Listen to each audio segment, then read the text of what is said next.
Goeiemôre, dit is Vrydagoggend 19 Junie 2026 en oude gewoonte groet ek julle hier vanaf die walle van die Groot Rivier. En die groot nuus vandag is waarskynlik die ondertekening van 'n Memorandum of Understanding, 'n memorandum van onderneming wat geteken is tussen Iran en die VSA, Amerika, wat 'n aanloop tot permanente vrede kan wees.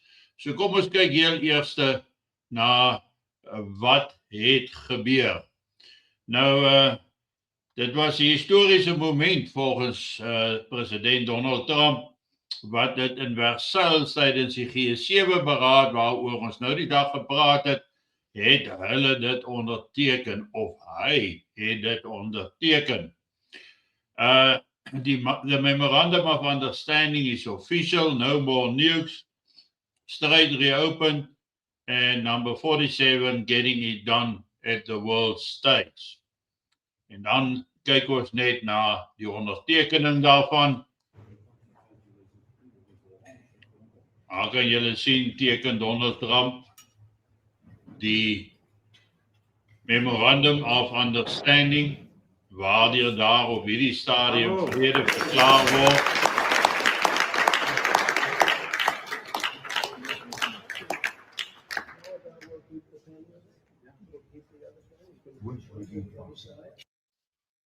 En typies in Donald Trump styl is dit dan gedoen op daardie manier, en dan sien ons aan die Iranse kant het die Iranese president Pezeshkian die Memorandum of Understanding geteken between Washington en Teheran, en daar kan julle op die dokument duidelik dan ook Donald Trump se handtekening sien, wat korrespondeer met die ondertekening wat ons nou net gesien het van die Amerikaanse kant af.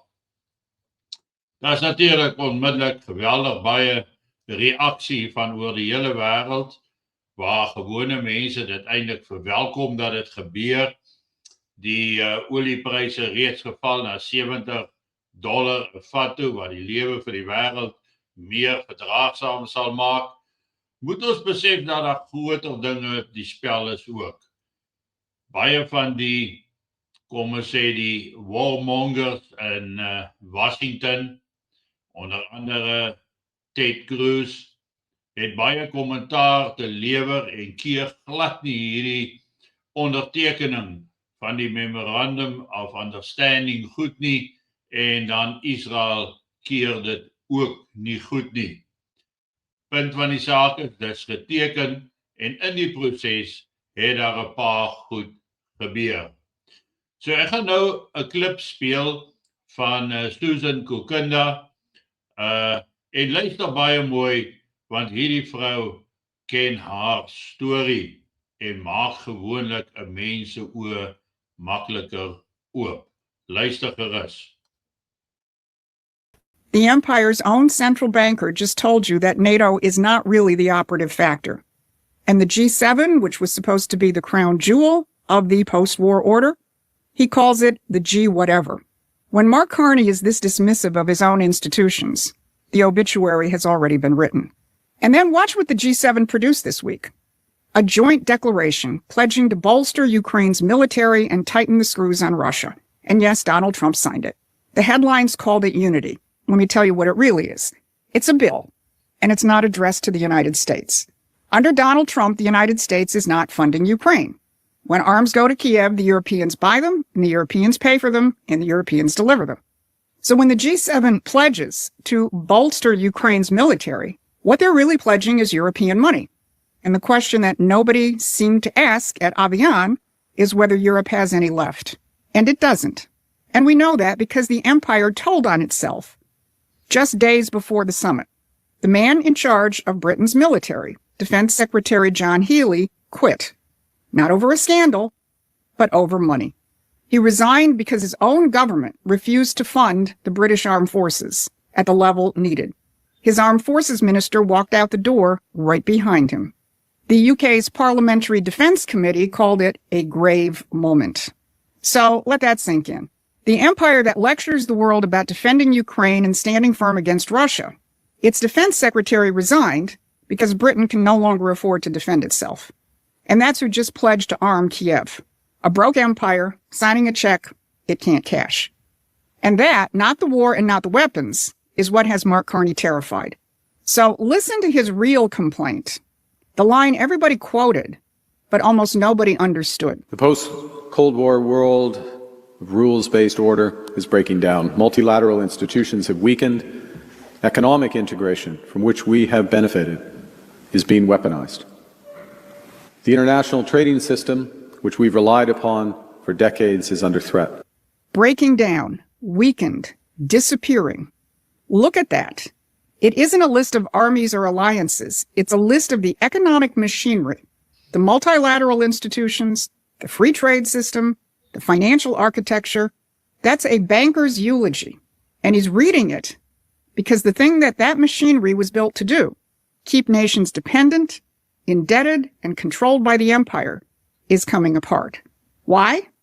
Because Donald Trump is reasserting the American system, the principle that every nation has the right and the duty to build its own economy, its own industry, and its own strength, instead of renting its future from London and Wall Street. That's the rupture that Carney is mourning. The post-war economic system is breaking down because it only worked when the United States submitted to its rules. And Donald Trump is no longer doing that, and he's now enforcing the rules of the American system. So go back to the question I opened with. In what world does the President of the United States hand Hezbollah to a former enemy in Damascus instead of Israel? The same world where he deals with the whole Iranian system instead of bombing it into chaos. And the same world where he lets a bankrupt Europe pay for its own war. Trump is done propping up the empire's proxies, its choke points, and its clients. He's dealing instead with nations on the basis of what they can build and defend on their own. That's why Iran, Syria, and Carney's panic are all the same story. The chessboard gives way to the American system.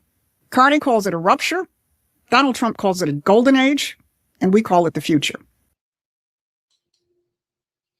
En daar hoor julle ook nou wat sy daar sê, dat Trump alles eintlik doen met 'n spesifieke rede en dit gaan steeds oor die globalistiese wêreldorde, een wêreldorde, wat hoofsaaklik uit Londen uitgedryf word, en al Trump se aksies was daarop gemik en gebaseer om hulle te ontmag en sodoende dan die deep state hulle vordering ten opsigte van hierdie een wêreldorde te beperk.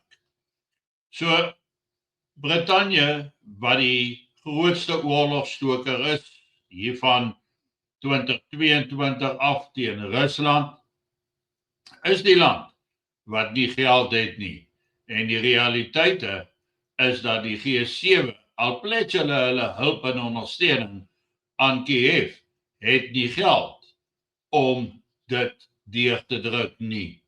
Want hulle is onderhou en gedra deur die Verenigde State van Amerika se finansiering oor al die jare sedert NAVO tot stand gekom het. Nou het Trump gesê, hy trek sy finansiële steun aan Kiev terug, maar dat Europa wapens mag koop en aan Kiev gee. Dit beteken dus inherent dat die rekening vir hierdie oorlog word gedra deur Europa met geld wat hulle nie het nie. Veral duidelik na die bedanking van die minister van verdediging van Brittanje, juis omdat daar nie geld is om te doen wat nodig is om die Britse leer te versterk en sterker te maak nie. So ons bereik daar 'n punt waar daar potensieel vrede is tussen Amerika en Iran, waar daar weer 'n aksie plaasgevind het wat daarop dui dat Kiev nie hierdie oorlog ten alle tye gaan voortsit nie, onbeperk voortsit nie. So Trump bring sy een belofte gestand weer wêreldvrede te bring en natuurlik is die wat hom kritiseer reg teenoor dit wat Trump sê hy doen en dit wat hy wil doen. En tog is dit duidelik dat hy sekere dinge gedoen kry. Hierdie huidige memorandum of understanding is natuurlik vir hom die oprem uit die oorlog uit Iran uit, wat volgens alle aanduidings tot op datum was die aanduidings dat Iran die meer seevierende land is en wat met die beste ooreenkoms uit hierdie oorlog uitstap. Maar ek dink Trump wil fokus op sy eie dinge, sy eie land en ons sal maar moet sien hoe dit vorentoe lyk.